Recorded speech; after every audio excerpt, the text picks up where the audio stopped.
ታፔላው ዛሬ ለወትሮ ሁሉ የትዝብት መነጽሩን አጥልቆ ሐሳቡን ሸክፎ ሐሳብ ሊያሳፍር ባስ ውስጥ ተገኝቷል። ሌሎች ሐሳብ ሰብስበው ሐሳብ አሳፍረው ሐሳብ የሚሰጡ ተጓዦችም ባሷን ሙልት አድርገዋታል። ፓ መንገዱ ባዶ ሆኗል። አሁን እስቲ ያዘው። እንዴ ነው እንግዲህ ሁሌ እንዲህ ቢሆን ምን አለ በእናትህ ደህና አድርጌ ነበር መሸለጥበት። እንደ ጥይት ነበር መተኮስበት። እርገጠው ወይስ ተሳፋሪ ጭነናል፣ ራስ እንገዛለን። እልም ሽው ጭልጥ ማለት ነበር። ንዳ ንዳ ጀልጥ ጀልጥ ክነፍ ክነፍ የሚያሰኝ ክፍት መንገድ። ወይኔ ደስታህን ለመግለጽ ነው? ምን አልከኝ? ደስታህን ለመግለጽ ነው ወይ እልም ጭልጥ አድርጌ ካልነዳው የምትለው? ለማን ነው ደግሞ ደስታዬን የምገልጸው? ለምንስ ነው ባዶ አስፋልት አየሁ ብዬ የምደሰተው? ሞኝ ነህ እንዴ ወንድም? እኔ እንኳን ለአስፋልቱ ሳይሆን ያልኩ ያው የአርበኞች ቀን ስለሆነ ተደሰተ መስሎኝ። የአርበኞች ቀን ነው እንዴ? አሃ እንደዛ አይሉኝም እንዴ ታዲያ ከመንዳት በፊት? እኔ እኮ ለምንድን ነው መንገዱ ጭር ያለው እላለሁ። በእውነት አላወኩም፣ በፍጹም አላወኩም ነበረ። ለካ እንደዛ ሆኗል። አይ አዳሜ ቤቱ ተኝቶ ነው ያለው እኔ እዚህ ስራ ላይ። ምን ይደረግ ሰርቶ መብላት ነው እንግዲህ። እኔ እኮ ጭር ሲል ነው የጠረጠርኩት ታውቃለህ። ከላይ ጀምሮ ስመጣ መንገዱ ላይ ሰው ሳጣ እንዴ መንዳቱ አሰኘኝ እንጂ ቀኑ እኮ ይገርማል። ምኑ ይገርማል? አለማወቄ ብታውቅ ኖሮ ጮክ ብለህ ሰንደቅህን ይዘህ ደግሞ መጣልን ድንቁ በዓላችን፣ ዝክሩ ለጀግኖቻችን፣ አደራው ለአዲሱ ትውልዳችን ልትል ነው። እንደዛ ታደርግ ነበር። ምንድነው ግጥም የምታነብብኝ? እኔ ወንድም ያንተን ባላውቅም እኔ ግን እንዲህ ብለን የምናከብርበት ጊዜ ነው ናፈቀኝ። አሁን ምን አለ እንዲህ ጥበቃው ተጠናክሮ ሰውን ሁሉ ከርቀት ከሚመልሱት በነጻነት ወደ አደባባዩ ገብቶ እንዲያከብር ቢፈቅዱለት። ተመልከቱ፣ ይሄ እኮ መሆን የለበትም። አዎ እኛም በዚህ ማለፍ አንችልም። በርግጥ እዚህ ዛሬ ስራ ዝግ ስለሆነ እኮ ነው እንደዚህ ተጨናነቀው። አሃ የአርበኞች ቀን ነው፣ ለዛ ነው ሐውልቱ መሄጃ ተዘግቶ ነው። አያችሁት? ይኸውልህ ሾፌር እያየሁ ነው፣ እኔ እያየሁ ነው እኮ። ይኸውልህ ባጅ የያዘ ብቻ ነው የሚያልፈው። ይሄኔ ነው መሸሽ። እንዴት ነው ነገሩ? ለአርበኞቹ መታሰቢያ ባቆምነው ሐውልት ዙሪያ በዕለተ ቀናቸው ተሰብስበው ለማክበር ባጅ የያዘና ያልያዘት ከተባለ ምኑን የመታሰቢያ ቀን ሆነ? እንደዛ አይነት አሰራረስ አለ እንዴ? ጀግንነት በባጅ? አይ እንዲያ ብቻ አይመስለኝም።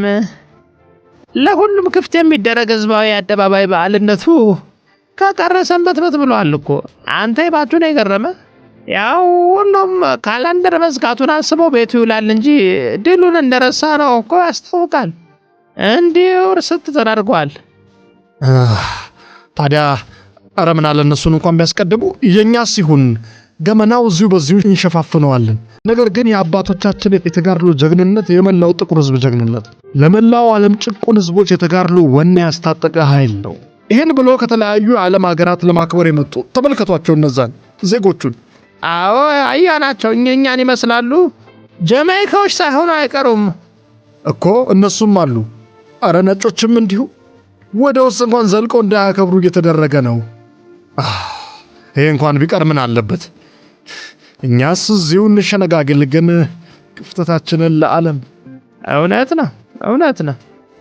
ኒሻን በደረታቸው የተሸለሙ ጀግኖችና የጀግና ልጆች የማህበሩ ባጅ የለህም መግባት አትችልም ተብለው በፍጹም ከበር መመለስ የለባቸው። ጀግናን ማክበር ቢያንስ ከኮሪያዎቹ እንማር እንጂ። ዛሬም ድረስ እኮ ሀገራቸውን ነጻ ላወጡላቸው የእኛው ሀገር ጀግኖች ክብር ይሰጣሉ፣ እግር ያጥባሉ። ለአዲሱ ትውልድ የተከፈለለትን ዋጋ በደንብ ያሳያሉ። እኛዎቹ ደግሞ ባጅ ከሌለ ከበር አትገቡም ይባላሉ። ህዝቡ እንደ ሀገር የተከፈለለትን ዋጋ በእንደዚህ አይነት አጋጣሚ ወጥቶ በብሔራዊ ስሜት ተሞልቶ ለአሁኗ ኢትዮጵያ ትላንት ምን እንደተከፈለ እንዲያውቅ ካልሆነ እንደው አይበለውና ነገ ወራሪ እንኳን ቢከሰት ማንን አንቀተታ ዘምታለህ? መልስ የለም። እንዴ አዎ እርግጥ ነው፣ ልክ ነህ። ግን አንዳንዴም ማሰብ ያስፈልጋል። ጀግንነት እኮ በየፈርጁ ነው። ይኸውልህ ወንድሜ የንግግር ያስኳል መቼ ጀግንነት ፈርጆናልና እኔ እያልኩ ያለሁት እኛው አደብዝዘነው ከፋሽስት በላይ ልናጠፋው ነው። ህዝቡ በብዛት መሳተፍ ነበረበት። ጎዳናዎች በሰንደቅ መሸብረቅ ነበረባቸው። ልጆች ጎፈር ለብሰው ጋሻ ጦር ይዘው አባቶችን ለመምሰል መሞከር ነበረባቸው። ሁሉም ሰው በቤቱ ሳይሆን ከቤቱ ወጥቶ ነበር ማክበር የነበረበት። ቀኑ የጀግኖች መታሰቢያ ነውና። አይ አሁንማ እንደ ማረፊያ ቀን ብቻ አድርገን ለምደነዋል። ለምን ይሆን ግን እንዲህ ደማችን የቀዘቀዘው? ያው ሞቆ ዳግም ታሪክ እንዳንሰራ ነዋ። ስንመር እንዴት እንደሆነን አያቶቻቸው ቀምሰውን አይተውታል። ልጆቻቸው ግን እኛን መቅመስ እንደማያዋጣ ገብቷቸው እንደዛ ይመስል ከሩቅ አይምሯችንን እየበረዙ በፈቃዳችን ቀኖቻችንን ይነጥቁናል። እነማን ናቸው? ነጮቹ፣ ምዕራባውያኖቹ ናቸው። በእርግጥ ዛሬም ቢሆን ሙከራዎች፣ ምስጋናዎች ተደርገዋል። ሁሉም ነገር እንደ ውሃ ይችለስበት እያልኩ አይደለም። ለማክበር ተሞክሯል። በዓሉ እንዲከበርም ሆኗል። ነገር ግን በቂ ነው ወይ የሚለው ጥያቄ ራሱ ጥያቄ ነው። በዓሉን አግዝፎ ለሀገር ገቢ ማምጣት ላይ ተሰርቷል ወይ? ይህም ሌላ ጥያቄ ነው። ብቻ ጥያቄን ጥያቄ እየወለደ መልስ ሳያገኝ ጊዜ ነጉዳል። እንዲሁ ይቀጥላል። አይ የወደፊቱን እንኳን ምን እንደሚፈጠር እኛ አናውቀውም። ነገር ግን ከአሁኑ ካሰብን ከታረምን ለማስተካከል ከተጋን ጊዜው አልረፈደም። በእድሜኛ ታናሹ አሜሪካ እንደው ባለፈው አንድ ሰው ስልጠና ቢሮ መጥቶ ሲሰጥ የነገረን ነው። ልጆቿ በመተባበር እንዲሁ በአንድነት ክንድ የገነቡትን የሚሲሲፒ ግድብ ካስመረቁ በኋላ የመጀመሪያ እርምጃቸው የሆነው ይህንን ፕሮጀክት ለማሳካት የተዋደቁትን ቀን ከሌት የለፉትን ላባቸውን ጠፍ ያደረጉትን ከጉልበት ሰራተኛ እስከ ላይ ኃላፊ አንድም ሳይቀር ፎቶአቸውን ለመታሰቢያነት ደርድረው ነው ያከበሩት። አያችሁ፣ ዋጋን ማወቅ ማለት ይሄ ነው። ለለፋ ሰው ክብር መስጠት ማለት ይሄ ነው። ቀደም ወንድምም ጀግንነት በየፈርጁ ነው ያልክ። እኛስ በተለያየ ፈርጅ ላይ ያሉ ጀግናዎቻችንን ምን ያህል አወደስናቸው። ወዲፍቸው እንግዲህ እነሱ ያከበሩት እኛም ብንሆን ከዚህ ብዙ መማር ይኖርብናል። ሱማ ሲሆን ህዝቡ በነቅስ እንዲወጣ ቅስቀሳ ተደርጎ ነበር ጀግኖችን ማክበር። አሁን ላይ እንዲሁ ሳየው በዓሉ ለህዝብ ሩቅ እየሆነ ነው። ዝም ብሎ የአበባ ጉንጉን ማከማቻ ብቻ ይመስል። በእንቅርት ላይ ጆሮ ደግፍ እንዲሉ ደግሞ ባጅ ያዘ ያልያዘ እየተባለ ጀግና ይመረጥልኝ። ይገርም ነው እውነት። በዚህ ልክ ነገሩን ያላጠንኩትም።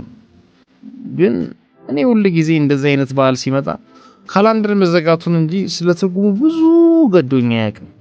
አሁን ነው ለካ ይገባኝ። ጀግናን በተገቢው ልክ ባላወደስን ቁጥር አዲስ ጀግና የመፍጠር ፍጥነታችንን ልክ እንደ ከሰል ባቡር ሸከተፍ ነው የምናደርገው።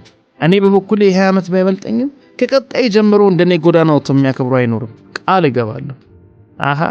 የቀደሙት ጀግኖች ስራ በትምህርት ፖሊሲያችን በሚገባ ተካቶ ካልተዘከረ ትውልዱ አርያውን ብቻ ሳይሆን ማንነቱን ያጣል።